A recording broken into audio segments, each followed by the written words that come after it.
Atenção, senhoras e senhores, atento a todas as viaturas. Está começando mais um QRX na rede, um podcast da Resquad. E hoje, nosso episódio, nós temos aí um convidado especial, um convidado internacional, Thiago Garcia Justino, que vai ajudar a gente a entender um pouquinho como que foi, na experiência dele, o processo aí de mudança daqui do nosso país, o Brasil, lá para a Suíça, onde ele está hoje, né?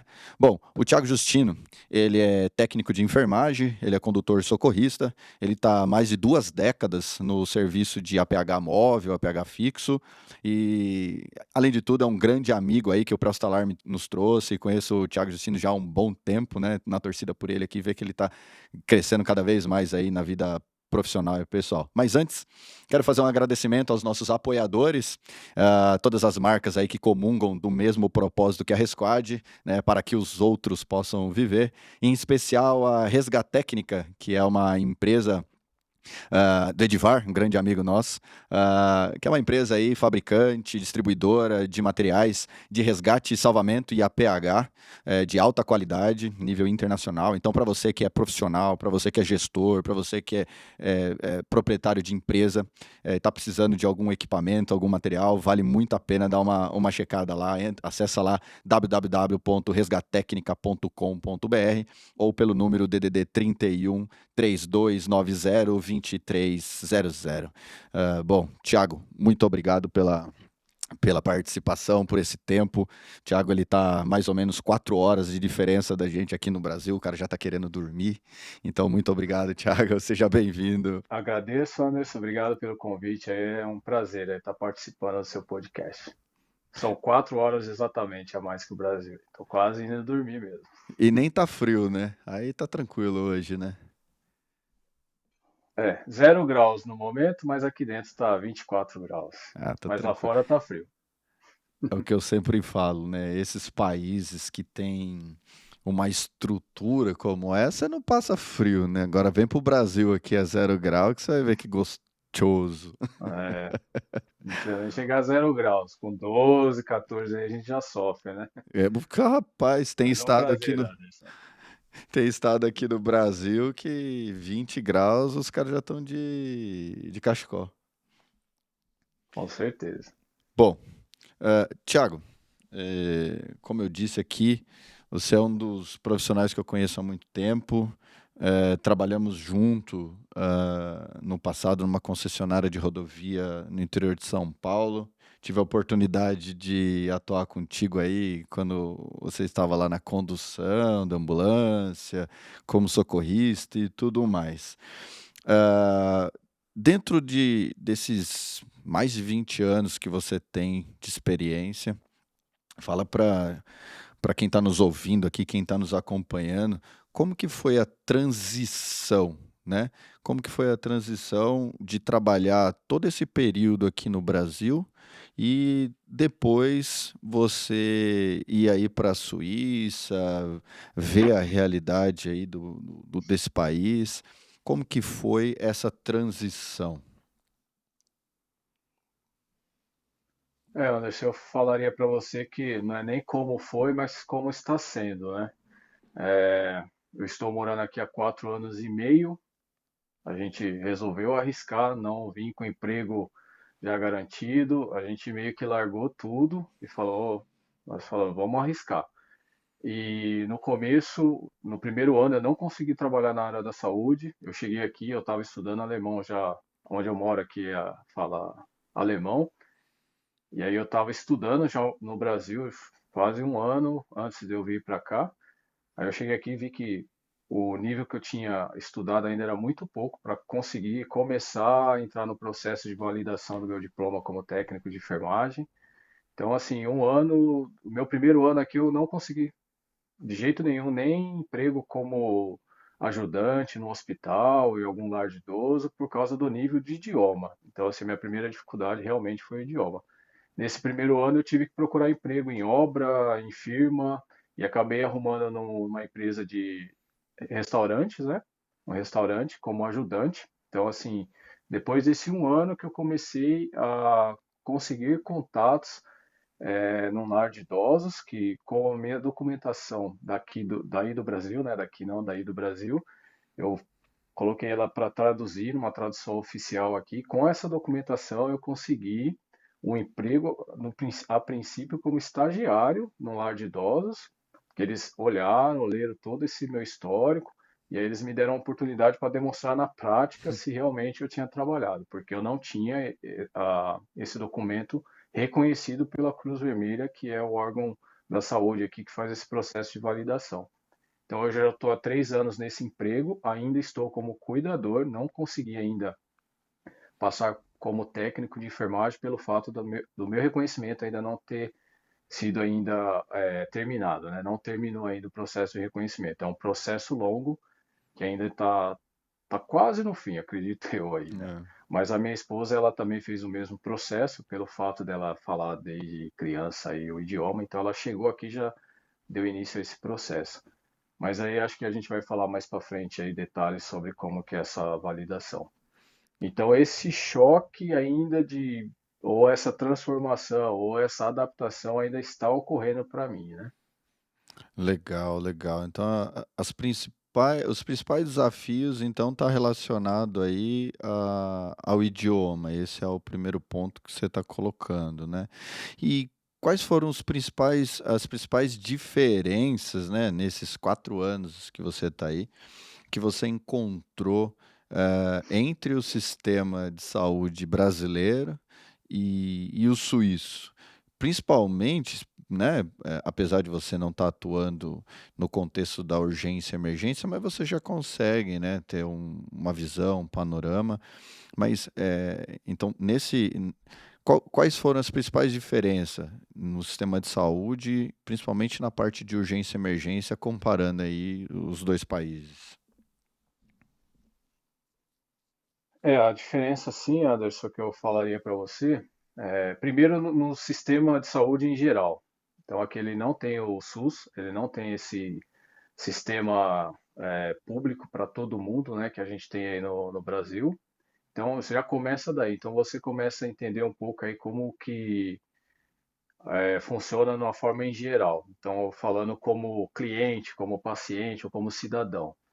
Então aqui ele é um serviço privado, só que todos são obrigados a ter esse serviço privado. Eu diria assim, para ficar fácil de entender, é como se todo mundo, eles chamam aqui de seguro-saúde, é como se todos tivessem obrigação de pagar o convênio que a gente tem aí no Brasil, pelas empresas particulares.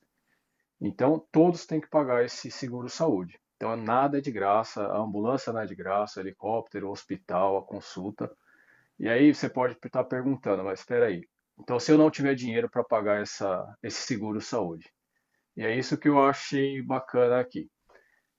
Você vai provar, sei lá, você é aposentado ou acabou de chegar, você não tem condição, está desempregado, você vai provar isso para sua prefeitura, que é a prefeitura que cuida disso, e você provando que realmente você não tem condição financeira de pagar o seu seguro-saúde, eles vão, né, pagar total ou parcial desse seguro para que você não fique sem. Então já começa por aí. E aí eu acabei observando que isso impacta de uma forma geral em tudo, no serviço de emergência, no serviço depois no intra-hospitalar, no serviço para o idoso, né, que eu acho que aqui é muito forte a questão de saúde para o idoso, nas casas de repouso, eles investem muito nisso, né? E tudo isso é bancado por esse seguro-saúde. E aí na parte de emergência, que aí eu comecei a observar, principalmente na questão do APH, o que é realmente muito diferente para o nosso é o próprio sistema do resgate, do serviço de ambulância. Então, aqui é um sistema americano de paramedicina. Então, assim, uma ambulância não tripula um médico, enfermeiro ou técnico de enfermagem, como aí no Brasil, mas sim paramédicos. Então, aqui uma ambulância é composta por dois profissionais, os dois são paramédicos, e aí ele é vinculado ao hospital. Então essa é outra diferença também que a gente tem aí comparado com o Brasil, que tem o SAMU, tem as concessionárias. Então aqui todas as ambulâncias, todos os serviços de emergência são vinculados aos hospitais. Então assim, a cidade X tem a ambulância lá naquele hospital, então os paramédicos são funcionários do hospital. Então, assim, não tem base separada, não tem nada descentralizado. Isso é também, acho que, a diferença comparando com o nosso serviço aí. E nessa linha aí cada hospital tem o seu serviço de paramédico, com paramédicos, e como que funciona atendimento integrado com os corpos de bombeiros, por exemplo, na rodovia ou um sinistro de trânsito? Como que é? Tem um número igual na Europa, 112, salvo engano, e aí o pessoal aciona. Aí vai o corpo de bombeiro e aciona um hospital mais próximo? Como que seria isso? Nesse ponto aí, Anderson, não é muito diferente do nosso aí, né? Cada serviço de emergência tem o seu número específico lá de emergência, igual no Brasil. Porém, se cair na central da polícia, a polícia também vai direcionar para qual órgão competente é aquela ocorrência, né? A diferença é que, em relação a talvez ao serviço, o Corpo de Bombeiros aqui não tem ambulância, ele não tem o resgate, não tem a UR, não tem o médico igual do Grau aí. Então, realmente, se é uma ocorrência de uma emergência médica, realmente vai ser direcionado para a ambulância. Então, se caiu no bombeiro, caiu na polícia, alguém ligou por engano, eles vão acionar o serviço de ambulância, o serviço de emergência, os paramédicos.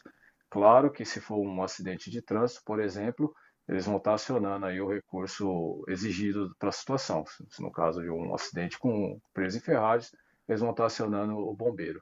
Outro detalhe é que as rodovias aqui não são privatizadas, não tem concessionárias, e então, por causa disso, não tem resgate próprio nas rodovias. Então, quem atende, bombeiro e as ambulâncias desses hospitais. Caramba, é muita organização, É. né, para chegar. E falando em paramédicos, você falou que são dois, né? Então eles devem revezar Uhum. ali quem vai conduzir, quem não vai. A formação desses profissionais, ela é separada, como, por exemplo, nos Estados Unidos, você tem o técnico de emergências médicas, que fazem ali em 2 anos, salvo engano, e tem o paramédico que faz ali na universidade, período de 4 anos. Aí é essa mesma linha de formação e quais são as exigências para eu. Ah, eu quero trabalhar como paramédico. É só vestibular ou não? Como que funciona? É.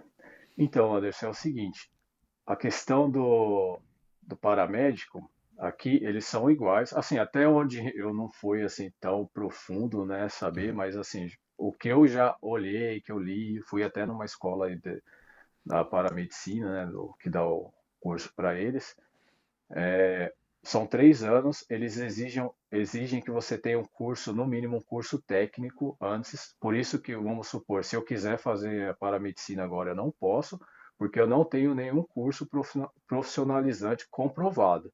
Então, assim, a minha intenção é quando eu pegar o meu técnico de enfermagem aqui, quando ele tiver reconhecido, eu ir atrás de outra coisa, um detalhe talvez diferente nosso aí. Não é vestibular, não é uma escola separada, é um vínculo com o empregador.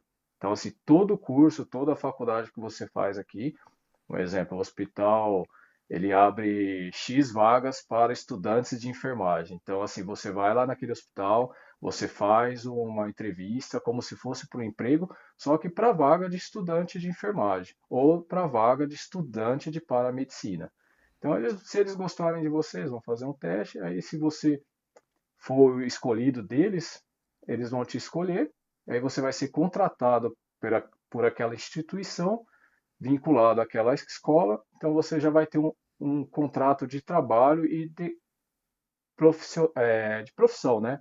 Do curso. Então, assim, é isso praticamente assim o que você teria que fazer para fazer a paramedicina aqui. Ter um curso técnico, no mínimo um curso técnico, que é a exigência deles, e com isso você procurar uma instituição que tenha vagas em aberto, geralmente eles abrem para o ano seguinte.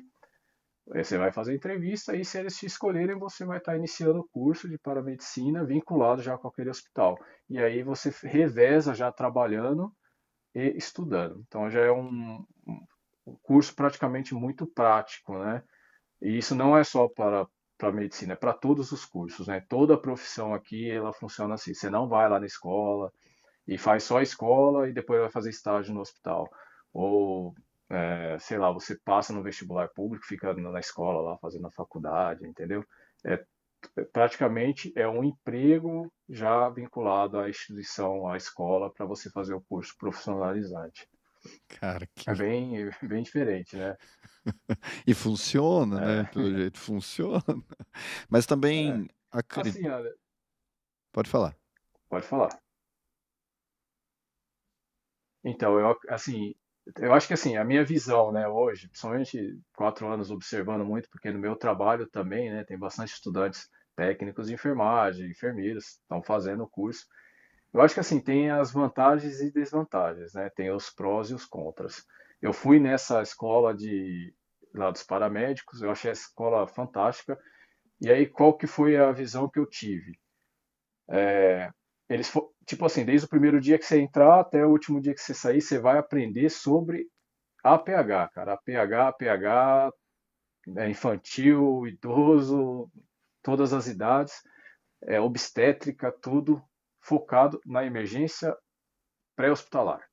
Você entendeu? Você não vai perder tempo com outras matérias, como quando você faz um técnico de enfermagem, você faz faculdade de enfermagem, que você tem um leque maior. Uhum. Então, o que eu tive, a minha visão foi essa. Então, assim, e lá eu vi lá todos os equipamentos, tudo quanto é coisa sobre APH. Então, assim, eu acho que teoricamente você sai de lá, na teoria, super afiado no APH. Aí o enfermeiro que faz a faculdade de enfermagem no lar de idosos ou no hospital, na UTI, ele vai ficar muito assim bom naquela parte que ele fez, naquela instituição que ele fez aquela faculdade. O ponto negativo, a minha visão, que eu acho, que você perde um pouquinho essa flexibilidade que a gente tem aí no Brasil.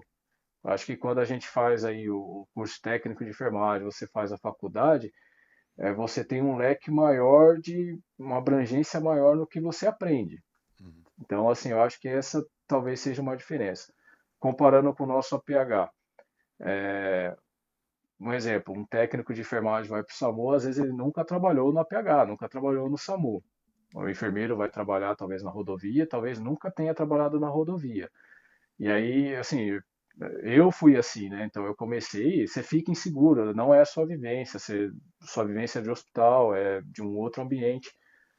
Porém, essa sua vivência no hospital te ajuda a você trabalhar lá na rua, que aí talvez, né, não conheço assim ninguém assim próximo, né, que fez ou quando eu fizer vou ter contato com essas pessoas, mas talvez eu acho que deva faltar um pouco isso para quando o cara se forma lá, entendeu? Ele faltar um pouco de experiência, ele sai muito afiado na teoria, mas ele talvez não saia com essa vivência interna do hospital, né? Do intra-hospitalar. Então tem suas É. vantagens e desvantagens, né? Do meu ponto É, de vista, assim.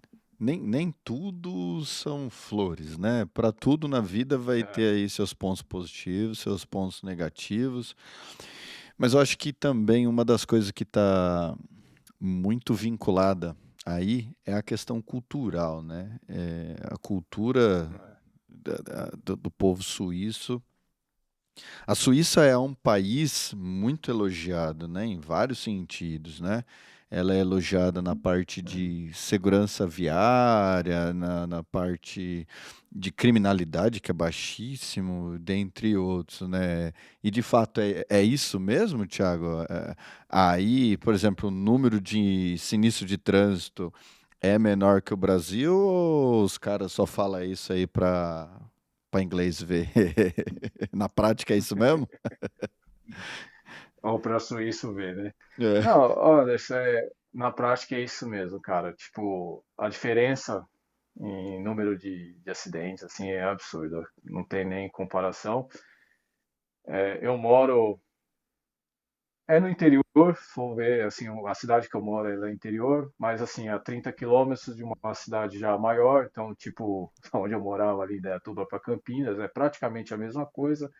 Rodovia parecida com a rodovia que liga Indaiatuba a Campinas, que tinha muito acidente, ainda tem muito acidente.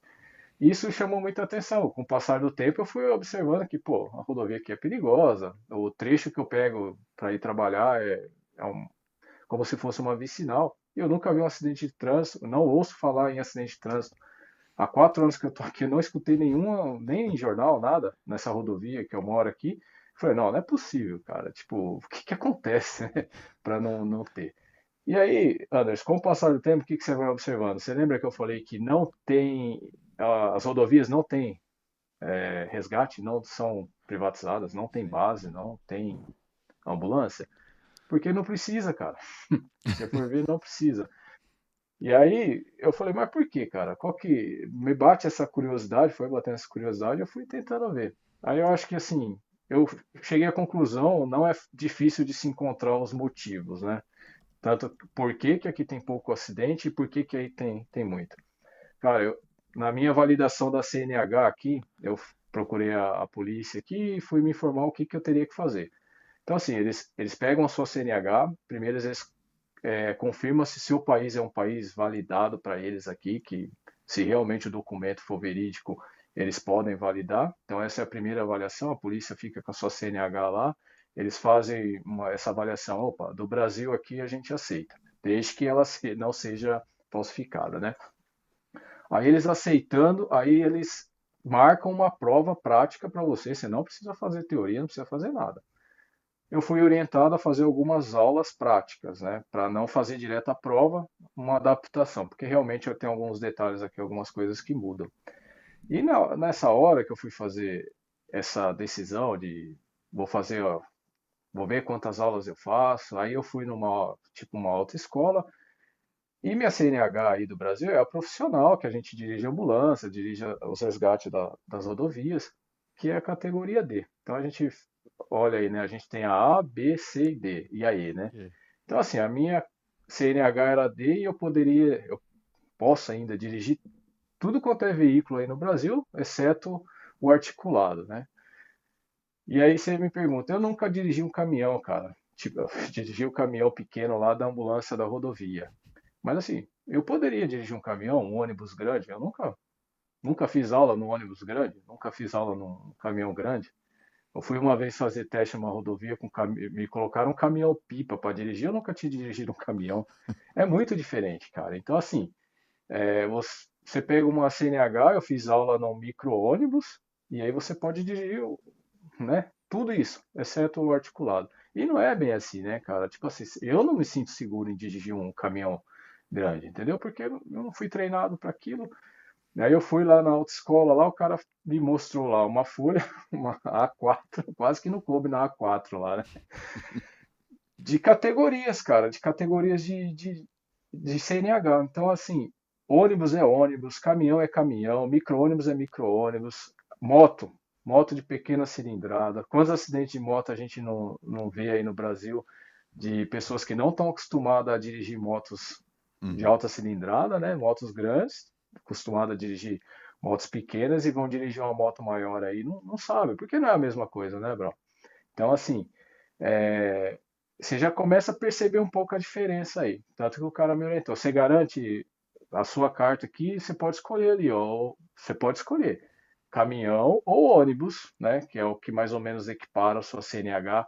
Só que assim, você vai garantir passar? Então ele me orientou. Faz primeiro talvez a de carro, já que você não vai precisar de imediatamente, né, da CNH para trabalhar. Porque aí depois você tendo a de carro, você pode fazer as outras, né? As categorias que você quiser. Já tendo a primeira, fica mais fácil. Agora, se você reprova, aí você tem que fazer do começo. Então, eu acho que isso aí já foi um detalhe. E aí a outra coisa é a situação, as condições dos veículos, né? Aqui é muito rigoroso o controle dos veículos. O meu carro, eu recebi uma carta em casa que eu tinha que fazer o controle, né, que fala aí, aquela, mais ou menos aquela que a gente quando compra o carro vai fazer a Revisão. documentação lá. É, revisão, fala, eu nem lembro mais, eu Não, tô não sei. esquecendo as palavras, né?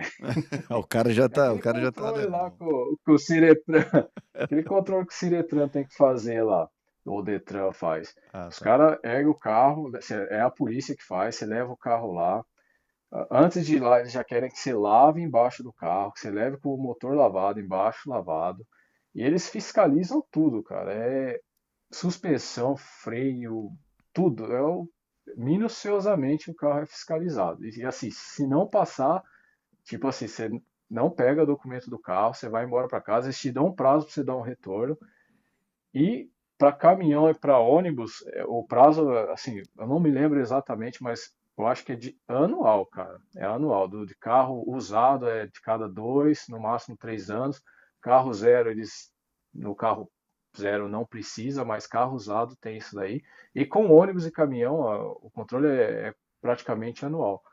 E isso impacta quantos acidentes a gente não vê, que a causa é a má condição, né, dos veículos, né? Então, assim, é outro detalhe. E aí a questão, eu acho assim, na minha opinião, e educação também, né? Então, meu filho estava na escola, vira e mexe, ela chega em casa e fala, pai, o policial foi lá na escola, foi com a gente lá ensinar como andar de bicicleta, ele ensina como atravessar a rua, ele ensina o que que a gente tem que fazer quando o carro tá chegando próximo. Então, assim, eu acho que eles pegam muito nessa questão de educação, né? Então, chega lá na frente, você é adulto, você já cresce tendo isso na escola, então chega também na idade de dirigir, você chega mais educado, vamos dizer assim, né? E assim, eu nunca ouvi falar na minha escola sobre educação de trânsito, né?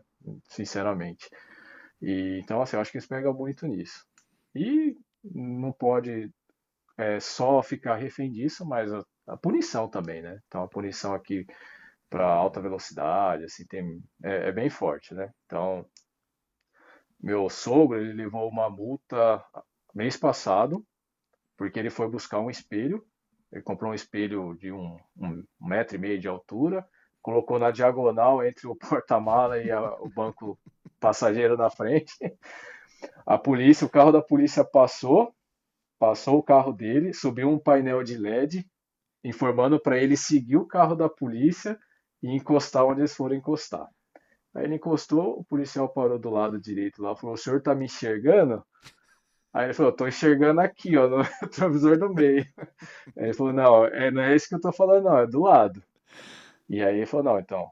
E aí, tipo assim, o policial ajudou ele a arrumar o espelho para ele seguir viagem, senão não deixaria ele seguir viagem.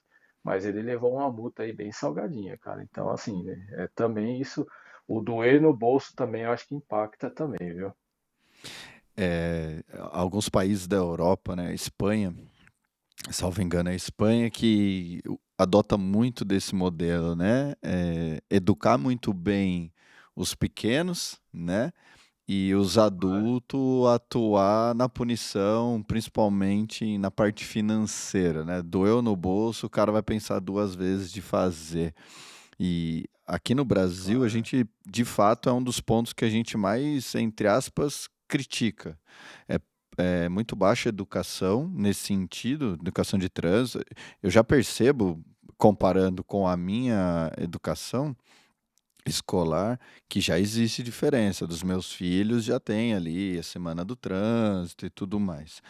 aham. Mas ainda tá bem diferente, né? Pelo que você está contando. Principalmente aqui no Brasil, nós temos o entendimento de que os radares é uma máquina de fazer dinheiro, né? E você É, também colocou um outro ponto aí super interessante, que é a questão do processo da CNH, né? Aqui no Brasil. Aqui Eu você achei vai. muito interessante, cara. Aí vocês têm neve, vocês têm condições, né? Então não dá Uhum. para ser simples de fato. E aqui no Brasil também, né? Nós temos várias especificidades que a CNH tinha que ter um processo de formação muito melhor, né? Deixa eu E quer que eu te aproveitar. fale um detalhe, Anderson? Pode Pode falar. falar. Relacionado à CNH, uma das coisas que eles fazem, quando eu estava fazendo essas aulas, né, essas aulas meio de adaptação. Todo dia que eu fazia aula, o rapaz estava comigo e ele me levava para a rodovia, né? E no dia que eu fiz o teste, o cara me levou para a rodovia. E, e tipo assim, eu achei muito, eu não falei isso para ele, né? Mas eu achei muito interessante, porque eu, nenhum momento que eu estava tirando minha CNH, eu fui para a rodovia, nem para a CNH primeira, nem como a profissional depois. Eu não fui nenhuma vez para a rodovia. Não sei hoje como está, né? Mas assim, e é muito diferente, né, cara? Hum. Você treinar só lá na cidade, em baixa velocidade, e você ir para uma rodovia de 120 km por hora, que tem alças, né? Que tem alça de aceleração, desaceleração. Então, é um detalhezinho, mas que acho que no final, você pensa assim, na formação, você sai um condutor melhor formado, né? Se for parar para pensar, você treina mais, né? E se a gente olhar para o veículo como um, entre aspas, um equipamento, um dispositivo que ele consegue tirar vidas, ele necessita sim de uma formação melhor, né? É, Aqui no Brasil são quase 40 mil mortes todos os anos, só aqui no Brasil, né? Então, é muita gente que morre. Nós estamos entre os três que mais morrem no trânsito, né? E isso não é nenhum motivo de orgulho. Mas voltando no aspecto de prevenção de crianças, eu lembrei de um ponto importante aqui que também é interessante. E no aspecto do trabalho de prevenção, com incidentes com crianças, afogamento, quedas, incidente doméstico, porque aqui no Brasil tem uma campanha muito forte, tem um trabalho muito forte, feito principalmente pela Sobrasa, mas os números ainda são muito alarmantes, né? Chega a ser desesperador. Como que é, aproveitando esse gancho de prevenção com as crianças, esse trabalho aí na Suíça? então, Anderson, acho que esse trabalho ele é muito bem feito com as crianças desde cedo na escola. Tá um pouco ligado ali àquela parte do trânsito, mas não é só no trânsito que eles fazem isso. Para quem não sabe, aqui a Suíça, todo lago ele é nadável. Pode-se nadar, rios. Então, assim, para todo lado que você vai tem lagos e rios. E esses rios todos podem nadar, todos. Eu moro a 2 minutos aqui de um lago.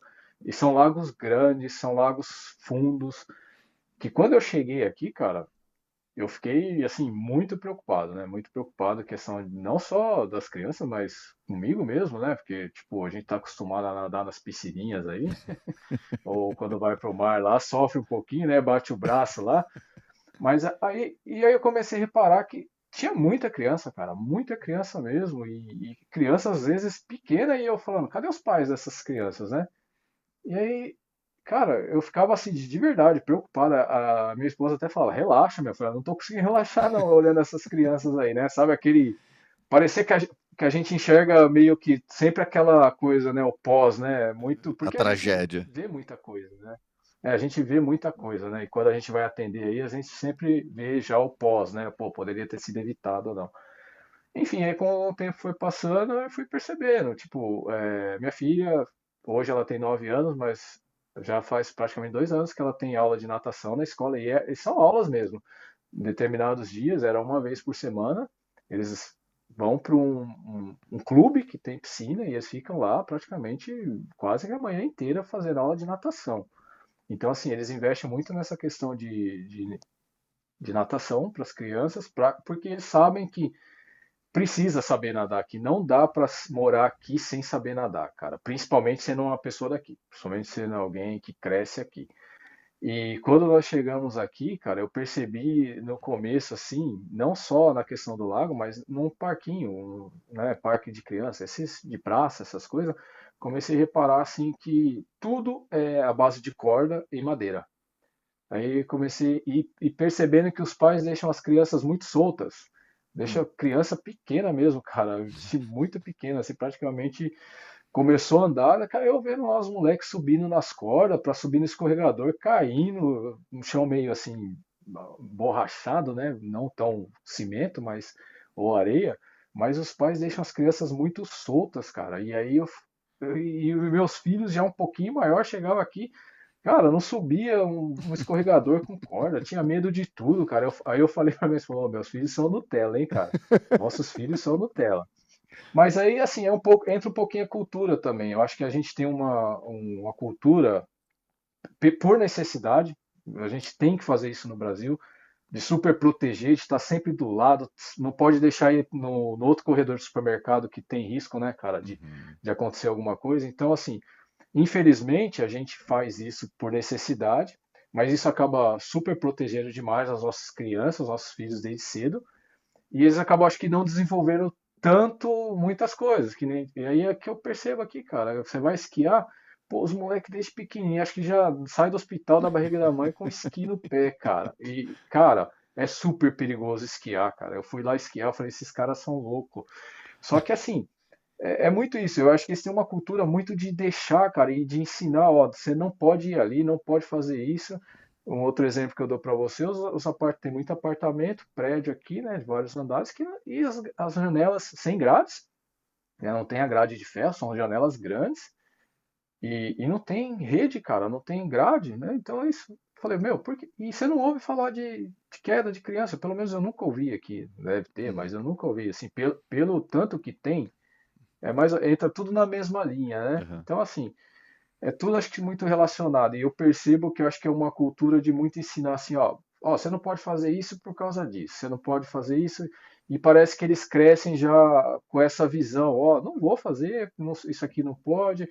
Ou eu já apanhei, eu já caí lá do escorregador de boca no chão, eu subi lá nas cordas lá, levei vários tomos, então eu sei que isso pode, o que não pode. Aqui, por causa disso, a questão de ir para a escola sozinho, as crianças vão para a escola sozinho, cara. Você vai andar aqui de carro, você vê muita criança e muito pequena. E isso foi uma Uhum. questão também que eu tive muita dificuldade de aceitar minha filha com 4 anos de idade ir Caramba. sozinha ou com a amiguinha de 4 anos para a escola, cara. Eu ficava aqui na janela e eu falava, não, não pode, cara, não pode. Você está parecendo louca aí, cara. Mas eu já tô mais acostumado. Mas você anda com carro, cara, e eu acho isso muito legal, cara, muito bacana. Então, assim, tá tudo muito relacionado. Então, eu acho que essa questão de prevenção e desde pequeno, mas assim, funciona demais. Mas entra um pouquinho a questão da cultura, né, Anderson? Eu acho que, Uhum. tipo, muita coisa que aqui funciona, talvez não funcionaria aí no Brasil por causa dos problemas que tem aí, né? Então, aqui Uhum. não dá para deixar a criança Não. sozinha, dessa idade sozinha. Eu acho que existe risco em todo lugar, mas como aqui a gente deixa, eu acho que é muito pelo fato do país já funcionar muito bem em muita coisa, né? Não, aqui no Brasil, até porque o tamanho do Brasil, né, vai É, mais alguns séculos aí para evoluir nesse é. nível, né?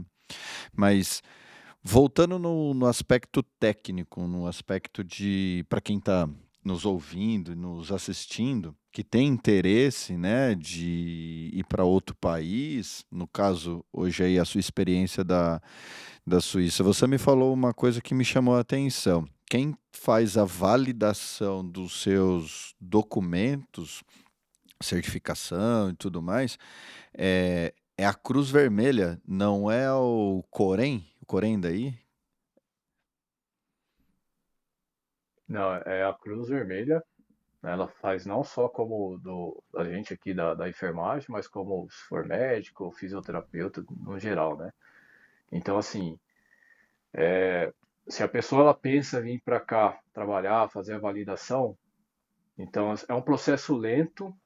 Só que se você tiver algumas informações que talvez, como a gente estava no Brasil, não conseguiu ter acesso a todas essas informações, talvez ajude. Primeiro é o idioma, cara. Não tem erro. Você não consegue dar entrada no processo sem ter uma prova e passar nessa prova de nível B2.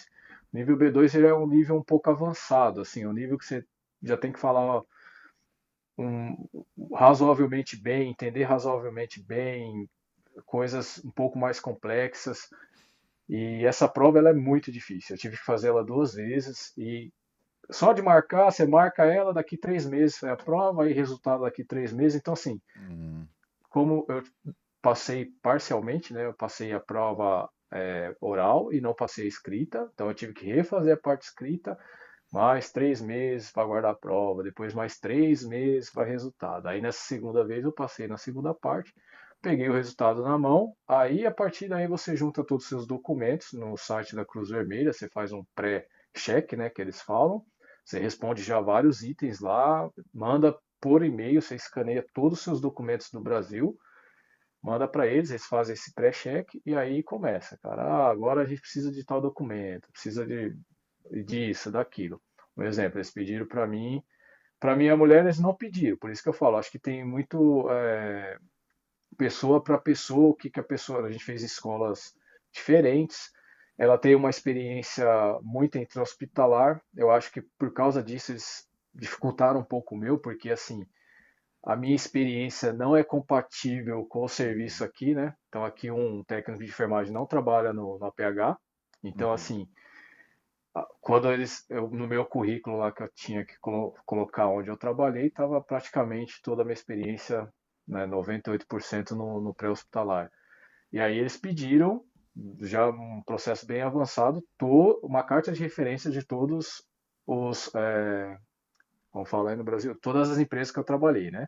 Uhum. Então, assim, eu escrevi uma carta e falei, não, eu não consigo uma carta de referência de todas as empresas, né? Então, assim, o que que eu fiz? Eu peguei minha carteira profissional, escaneei, mandei para uma tradução oficial e mandei assim. Então, assim, você vai fazendo o que eles estão pedindo. E para cada pessoa, o processo é muito individual.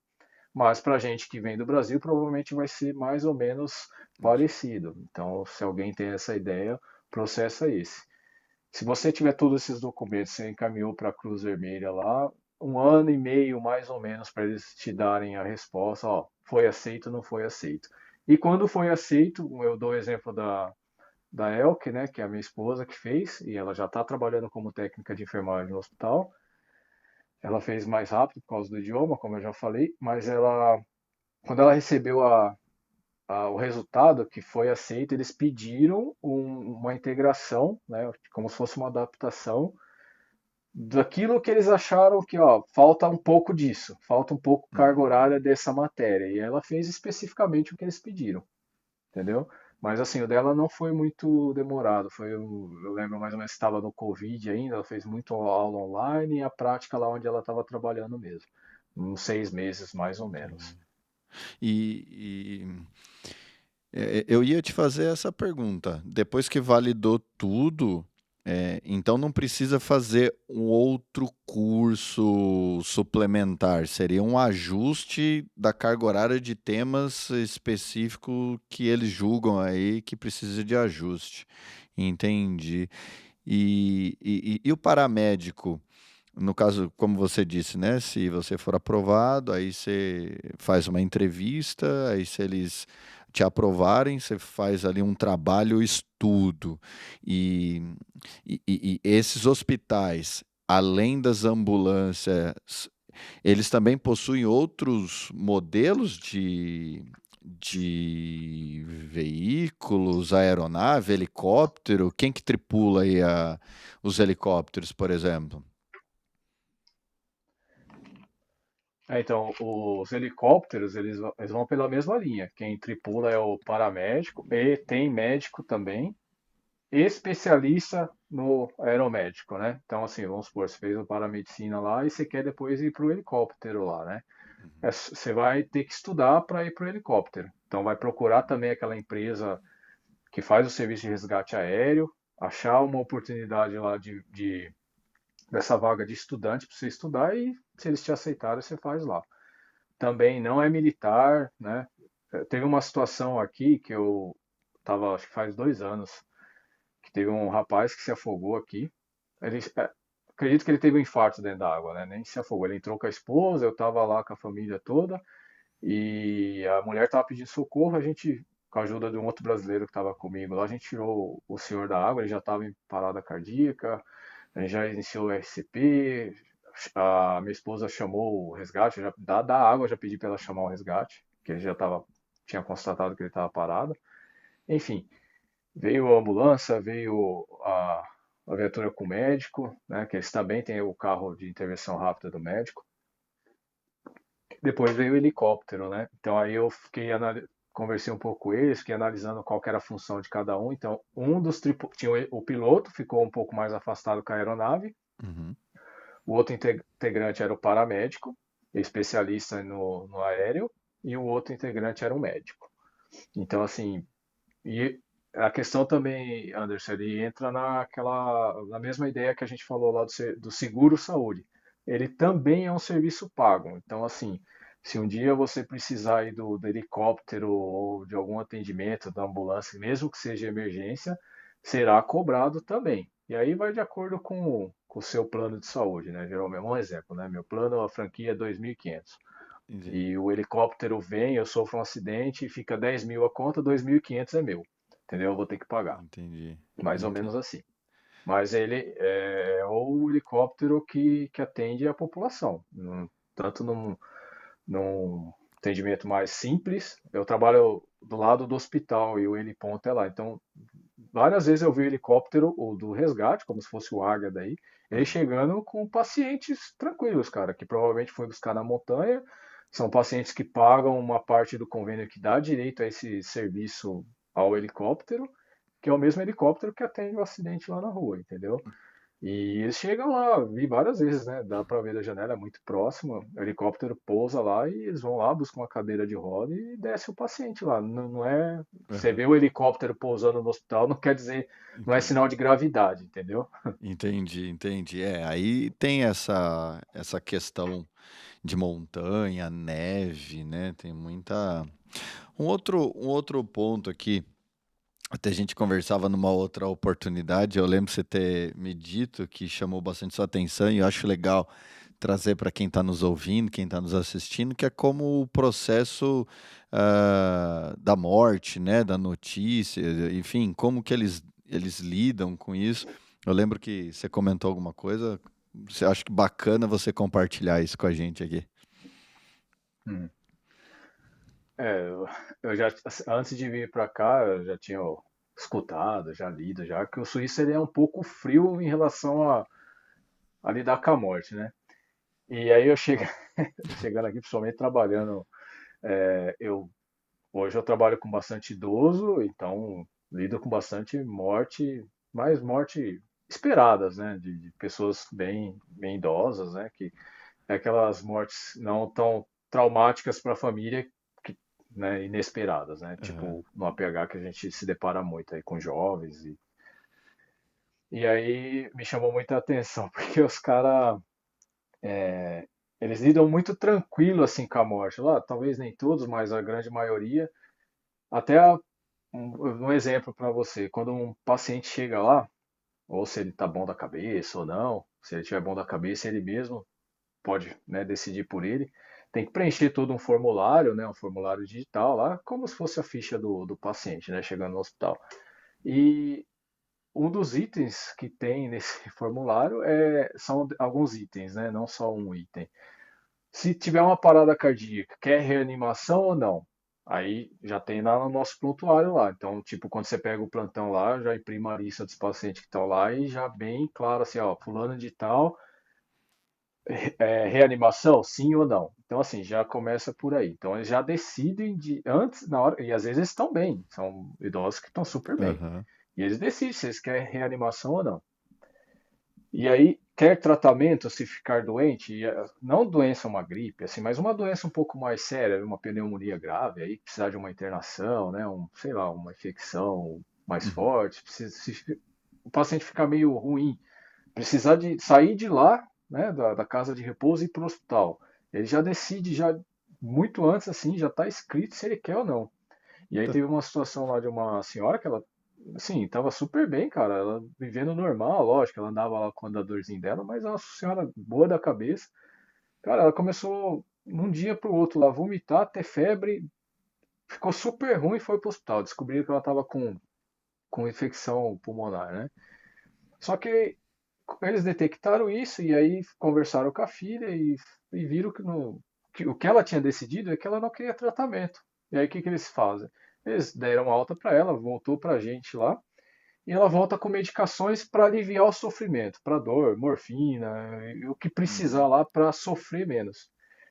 E aí eu fiquei assim muito agoniado, assim, pessoalmente, porque eu via nos olhos dela, eu tinha a impressão que ela queria falar que ela não queria morrer, que ela queria ser Entendi. tratada. Só que ela não conseguia falar mais.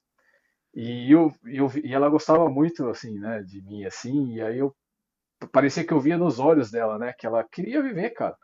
E a filha ficava lá e meio que assistindo ela, sabe, Aham. recaindo, recaindo, até praticamente morrer.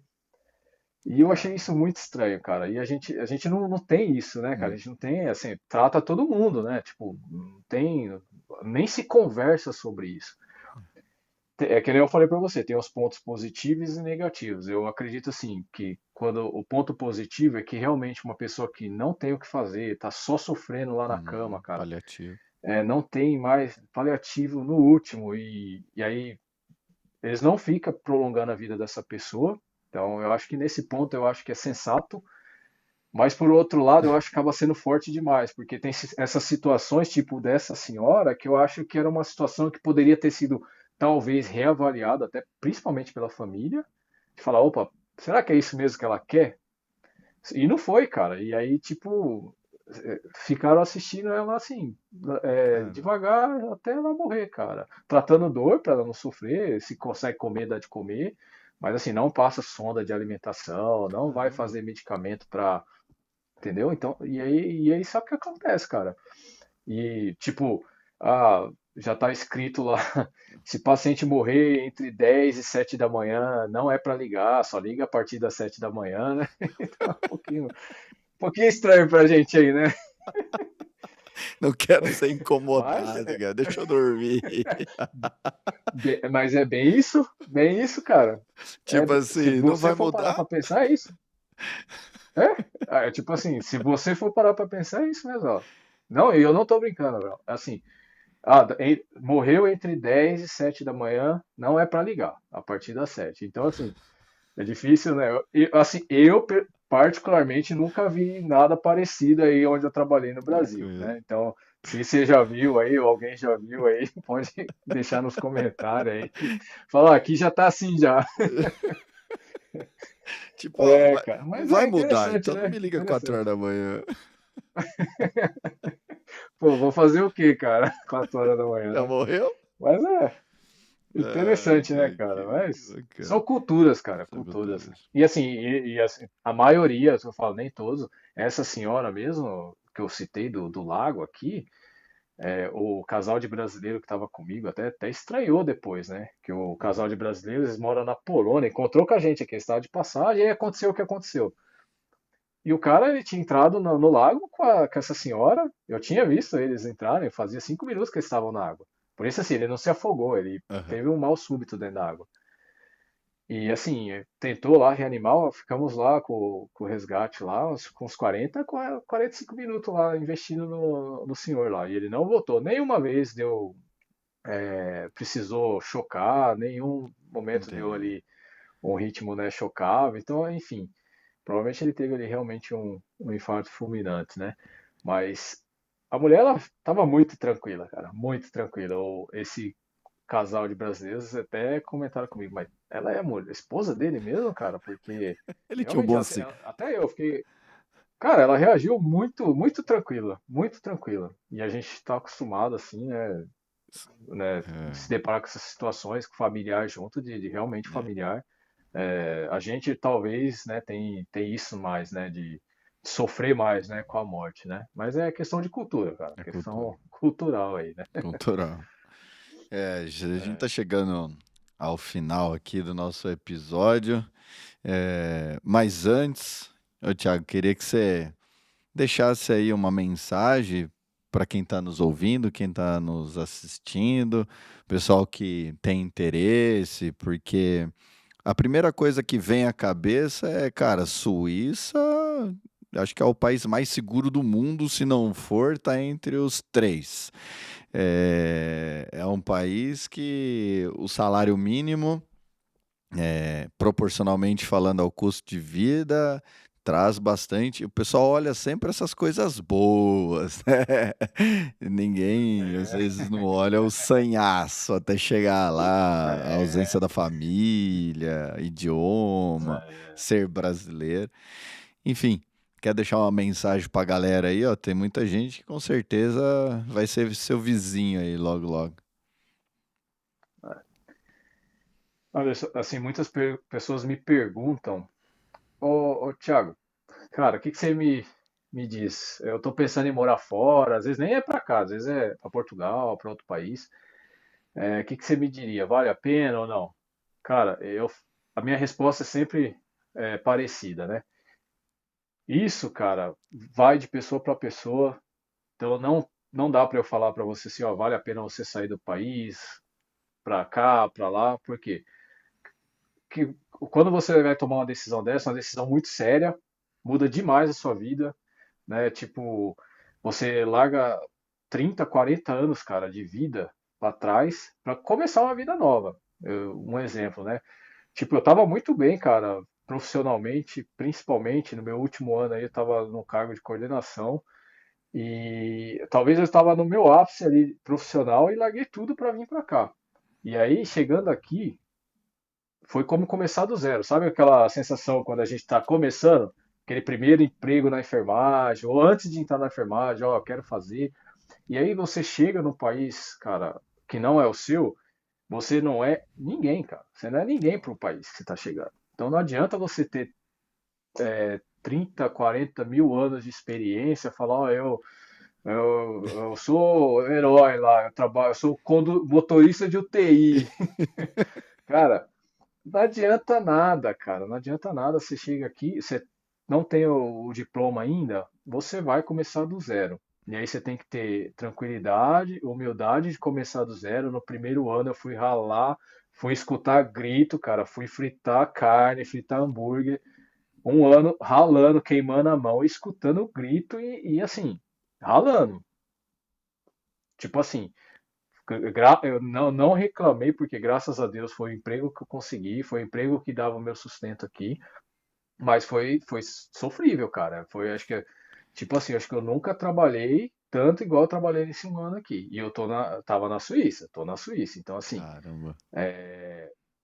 hoje eu tô num emprego muito melhor, que ainda não é o que eu quero, não é o que eu posso dar ainda, né? Não o que eu posso oferecer com o que eu sei, com a minha experiência, mas vem. Então, assim, Aham. são passos, né, cara? Então, assim, são etapas e você tem que entender essa etapa.